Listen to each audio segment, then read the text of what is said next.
Welcome back to Primetime Sports Tuesday. Coach Javier Einstein says his Waterhouse team is dreaming after their 1-0 win over leaders Montego Bay United in the Monday night fixture of the Wray and Nephew Jamaica Premier League at Drewsland.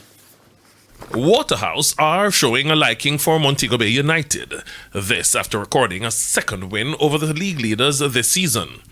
With the action switching from end to end, Waterhouse got their first chance of making an opening, but Javane Brand saw his spot kick saved by Devoney Burton in the 22nd minute. Fortunately, it didn't come back to hurt them, as on 37 minutes, Neron Barrow scored a beauty to break the deadlock as Waterhouse went in front. However, they had to play with 10 men for 38 minutes as Kavis Paul picked up a second yellow in the space of 5 minutes and was sent for an early shower. But the Drewsland-based team held on to the end to secure their second win over MBU for the season. We play maybe close to an hour. The second half was tough. And Montego Bay is a good team that is playing very good, but the team is dreaming with achieves big things with the team, and we keep dreaming.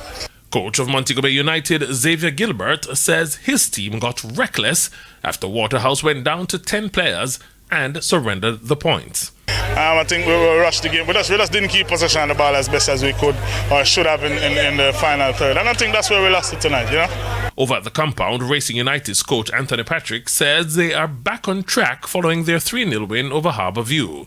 Giovanni Cunningham, Tajay Grant and Dean Andre Thomas got the goals for the league's second-place team. It's a blessing to know that we could came to Harbour View today and get 3 points and score all of 3 goals. And it could be more, but definitely I'm impressed with the overall play from the youngsters. For Harbour View's assistant coach Rudolph Stennett, getting 2 red cards hurt their chances of making a fight of the game. The red card was a bit harsh. I thought, the 2 players on the first one could have got 2 yellow. But I guess the 4th official made that decision. Wasn't the referee. So she was adamant and saying that they both deserved the red card. The league continues on Sunday. Garfield Jones reporting for TVJ Sports.